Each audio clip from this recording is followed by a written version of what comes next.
ಛಲಮೆನೆ ಪದ್ಯಭಾಗದ ಸಾರಾಂಶ.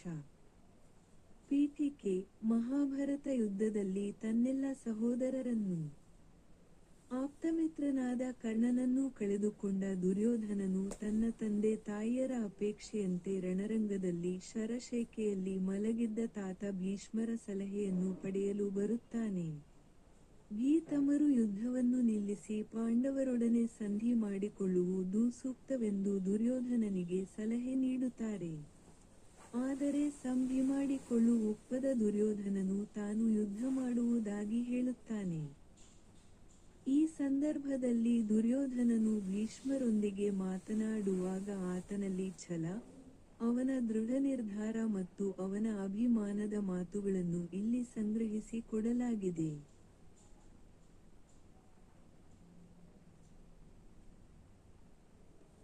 ಸಾರಾಂಶ: ನೀನು ಒಪ್ಪುವೆಯಾದರೆ ಪಾಂಡವರನ್ನು ಒಪ್ಪಿಸಿ ಒಪ್ಪಂದ ಮಾಡಿ ಹಿಂದಿನಂತೆ ನಡೆಯುವ ಹಾಗೆ ಮಾಡುವೆನು.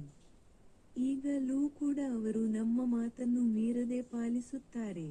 ನೀನು ಕೂಡ ನಮ್ಮ ಮಾತನ್ನು ಮೀರದೆ ನಡೆದುಕೊಳ್ಳಬೇಕು ಎಂದು ಭೀಷ್ಮ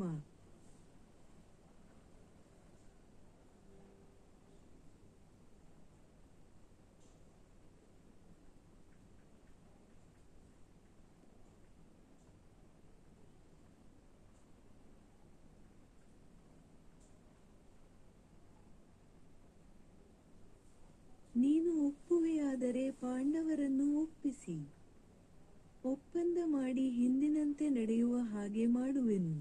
ಈಗಲೂ ಕೂಡ ಅವರು ನಮ್ಮ ಮಾತನ್ನು ಮೀರದೆ ಪಾಲಿಸುತ್ತಾರೆ. ನೀನು ಕೂಡ ನಮ್ಮ ಮಾತನ್ನು ಮೀರದೆ ನಡೆದುಕೊಳ್ಳಬೇಕು ಎಂದು ಭೀಷ್ಮರು ಹೇಳಿದಾಗ ದುರ್ಯೋಧನನು ಮುಗುಳು ನಗೆ ನಕ್ಕು.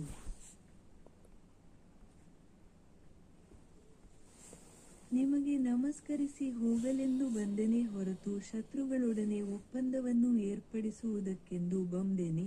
ಅಜ್ಜ, ಯುದ್ಧದಲ್ಲಿ ಇನ್ನು ನನ್ನ ಕಾರ್ಯವೇನೆಂಬುದನ್ನು ಹೇಳಿರಿ. ನಾನು ಭೂಮಿಗಾಗಿ ಹೋರಾಡುವೆನೆಂದು ಭಾವಿಸಿರಾ? ಛಲಕ್ಕಾಗಿ ಪಾಂಡವರೊಡನೆ ಹೋರಾಡುವೆನು. ಈ ಭೂಮಿ ನನಗೆ ಪಾಳುಭೂಮಿ. ದಿನಪಸುತನಾದ ಕರ್ಣನನ್ನು ಕೊಲ್ಲಿಸಿದ ಈ ಭೂಮಿಯೊಡನೆ ನಾನು ಮತ್ತೆ ಬಾಳುವೆನೆ.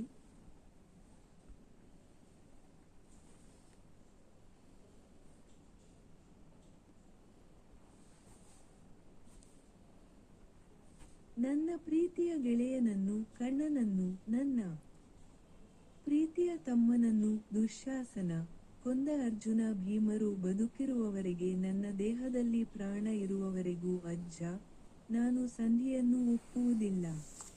ಮೊದಲು ಆ ಇಬ್ಬರನ್ನೂ ಕೊಲ್ಲುವೆನು.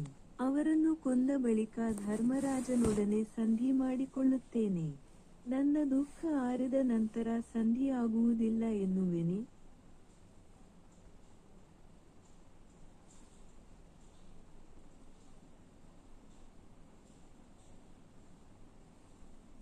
ಹುಟ್ಟಿದ 100 ಜನರು ನನ್ನ ಒಡ ಹುಟ್ಟಿದ 100 ಮಂದಿ ಸಹೋದರರು ಯುದ್ಧದಲ್ಲಿ ಹೋರಾಡಿ ಸತ್ತರು.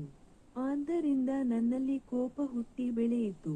ಪೊದುದು ಸತ್ತವರೇನು ಮತ್ತೆ ಹುಟ್ಟುವುದಿಲ್ಲವೇ? ಪಾಂಡವರೊಡನೆ ಹೋರಾಡಿ ನನ್ನ ಛಲವ ನನೇ ಮೆರೆಯುತ್ತೇನೆ.